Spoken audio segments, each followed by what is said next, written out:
첫 번째 저희가 듣는 질문은요. 이제 약을 항경련제를 쓰는데 이제 부작용이 이제 많이 생기는 게 걱정입니다. 왜냐하면 항경련제가 이게 약을 뭐 한 달, 두 달 이렇게 먹는 것이 아니고 적어도 1년, 2년, 그러니까 어떤 분은 평생 약을 드시는 경우가 많아서 이런 약을 장기간 복용을 함으로써 이제 부작용 생기는 것이 걱정인데 가장 많이 듣는 중에 하나가 기억력이 떨어지는데 뇌전증 환자분이 이것이 약 때문인지 이런 질문을 많이 받습니다. 이게 허경 선생님 어떻게 생각하시나요?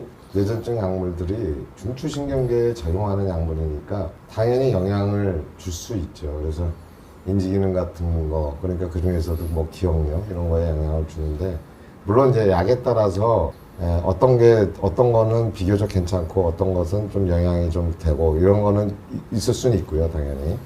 그 다음에 이제 뇌전증의 원인 자체가 어쨌든 뇌가 손상을 당해서 생기는 원인이 많거든요. 그러니까 그 자체가 기억력의 저하를 초래할 수가 있죠.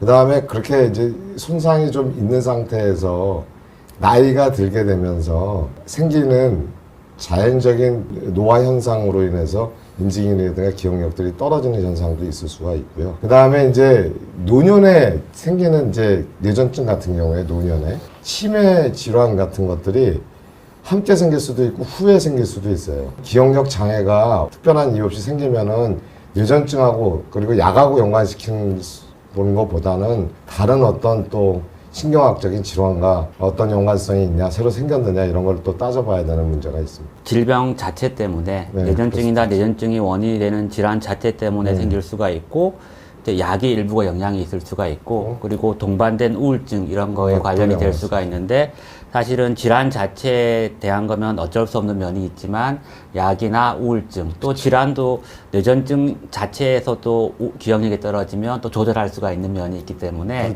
발작도 사실은 발작이 조절이 안 되는 것도 영향을 줄 수가 있어요. 그러니까 그런 게 있으면 이게 병이 그렇지 뭐 이렇게 생각할 게 아니고 이제 상의를 하는 게 이제 삶의 질을 높이는 데 도움이 될 수가 있을 것 같습니다. 약을 오래 먹다 보니까 이게 약이 자꾸 이게 쌓여가지고 장기적으로 부작용이 생길지 않을지 또 어떤 약은 이제 약 발진이 생기는 경우가 많은데 그런 게 한번 생기면 이게 장기적으로 후유증이 생기지 않을지 이렇게 걱정하는 경우가 있는데 좀 어떠신가요? 축적이 되는 문제는 항뇌전증 약물은 각기 이제 방광기가 다 좀 차이는 다 나죠. 뭐 긴 것도 있고 짧은 것도 있는데 결국은 그 시간이 지나면은 그 약은 다 없어지는 거예요. 뭐 몸에 축적이 되는 문제도 없고요.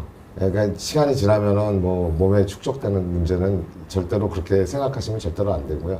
그 다음에 이제 두드러기가 나는 약들이 꽤 좀 몇 가지 종류들이 있죠. 특정 약. 근데 이제 그런 어떤 피부 발진이 심하게 났다고 해서 물론 이제 아주 드문 경우에 굉장히 심한 경우도 있지만은 대부분의 경우는 이제 그거를 일으킨 약들을 중단한다든지 뭐 이런 식으로 처리를 잘 하면은 후유증을 남기고 계속 그 상태로 가고 이런 거는 아니라고 이해하시면 됩니다. 그리고 이제 뭐 손 떨리거나 탈모 이런 게 있는 분들이 있는데 이게 약이랑 관련이 있나요, 선생님? 특정 약이 발포의 개시들, 그러니까 발포인산 이런 것들이 대표적으로 수전증이라든가 그 다음에 탈모를 일으키는 약이죠. 근데 대부분 그 약을 제외한 경우에는 별로 영향을 안 주는데 역시 중추신경계 약물들은 손 떠는 것들 이런 것들이 사실 부작용칸 보면은 꽤 나옵니다, 사실은. 그래서 어느 약이나 좀 있을 수는 있지만은 그런 어떤 확률적인 면을 좀 고려를 해보고 그건 의사가 좀 판단해야 되는 면이 없지 않아 있고요.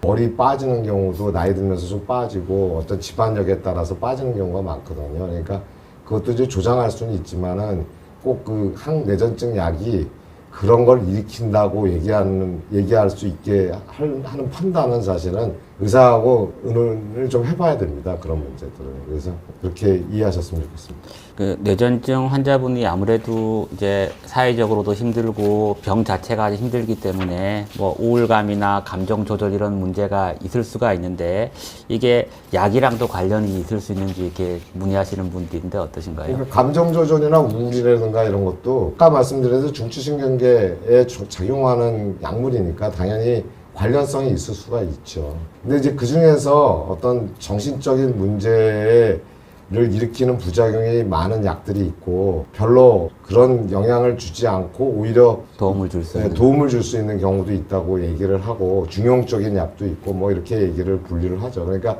그런 것도 이제 의사 입장에서는 이 사람이 지금 가지고 있는 문제에 따라서 약을 선택하는데 상당히 중요한 요인으로 작용하거든요. 그러니까 어떤 약을 쓸 때, 아, 이 약은 이분한테는 그런 성향이 좀 있으니까 이런 약이 더 좋겠다. 뭐 이런 거에 굉장히 선택하는 데 요인이 되죠. 이게 약 먹는 걸 꺼리는 분들도 있는데 또 이게 또 용감하신 분들이 약을 자꾸 더 먹으려고 하는 분들이 있어요. 그래서 어떤 분들은 이제 불안한 날 약을 더, 그러니까 오늘 좀 안 좋다 이런 날 더 먹는 분도 있고, 또 어떤 분들은 생리할 때 주로 이게 호르몬 변화에 관련이 있는데 특히 에스트로겐 호르몬 변화랑 생리 주기랑 관련해서 그때 경련의 리스크가 높아지시는 분들은 그때 더 먹는 분 있고, 증상이 있거나 전조가 있는 날 조금 더 먹으려고 하는 분들이 있는데 이거 괜찮은 건가요, 선생님? 살아오면서 경험을 하는 거죠. 감기가 생기고 열나면 경기하는 친구들도 있고, 생리 직전이 주로 많은데 생리 중도 있고요.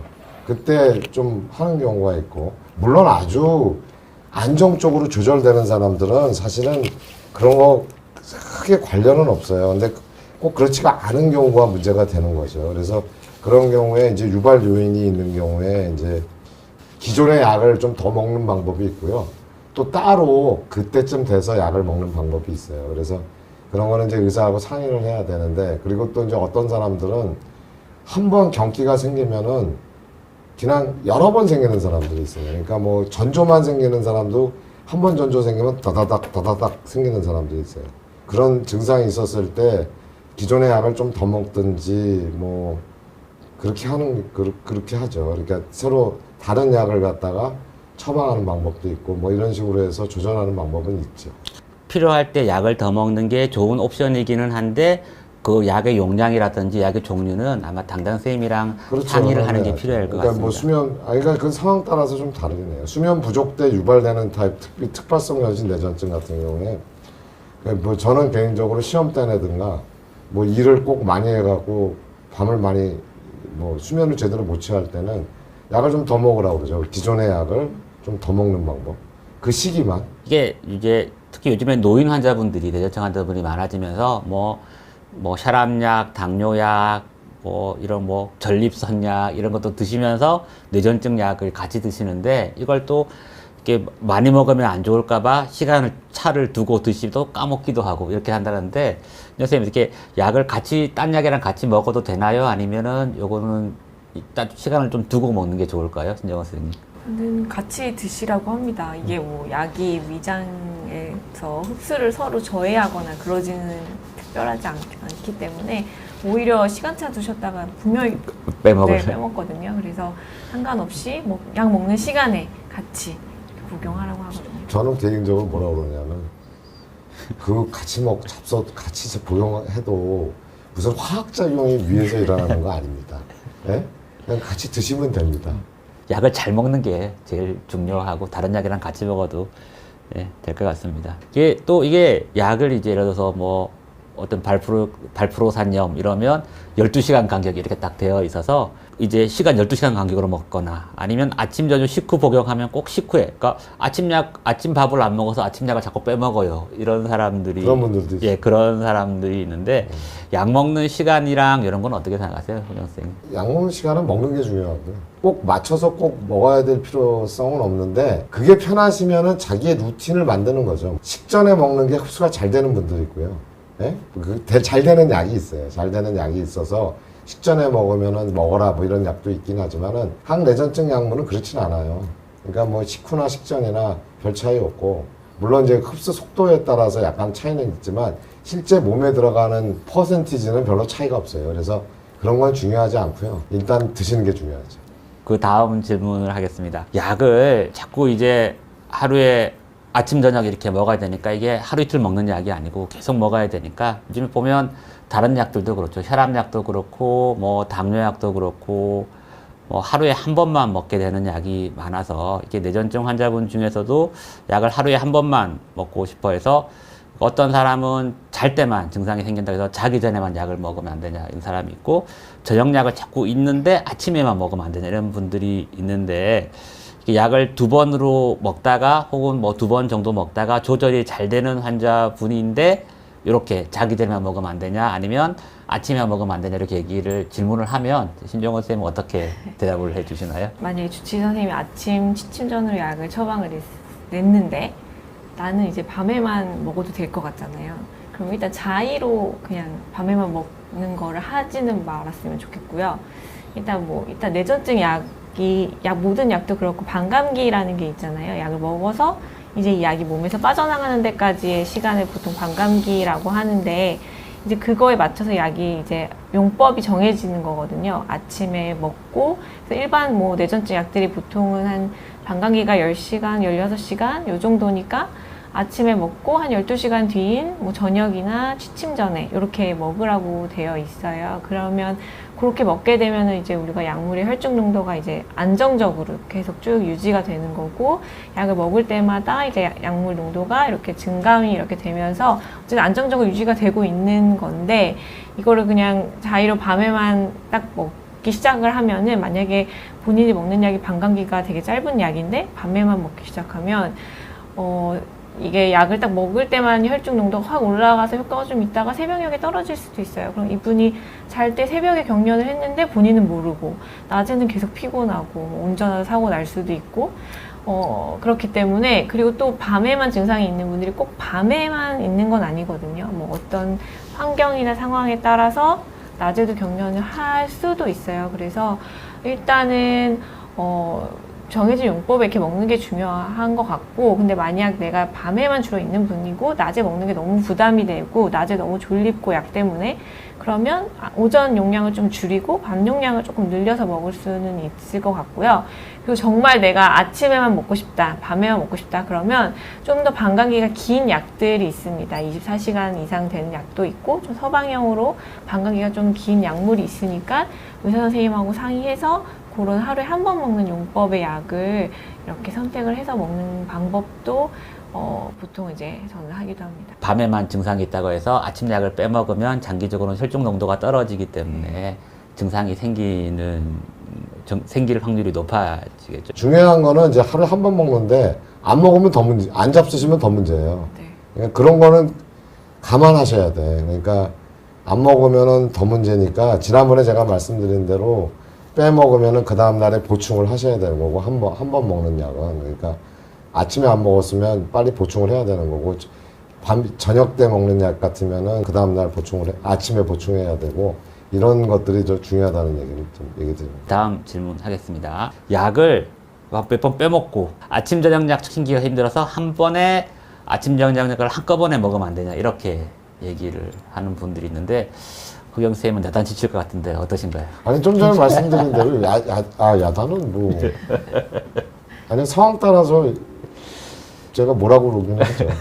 안 하는 건 아니지만은 지난번에도 말씀드린 대로 이런 거 보충하는 자세는 중요해요. 보충하는 자세는 중요하는데 그 약이 지금 일정 부분 상당히 그런 대로 용량이 어느 정도 높게 들어가는 상황에서는 이렇게 뭐 한 번에 여러 번 보충하게 되면은 부작용이 너무 늘어나요. 그래서 제가 상황에 따라서 해야 돼, 이거는. 다음 질문하겠습니다. 약이 저희는 그때 뭘 했더니 약이 독해서 독한 약을 먹으니까 비타민제나 무슨 요즘 많이 파는 내장제 이런 거 먹는 게 좋지 않겠느냐 하고 또 그러니까 어떤 음식이 더 좋으냐 이렇게 하는 게 물어보시는 분이 있는데 신정원 선생님 어떻게 생각하세요?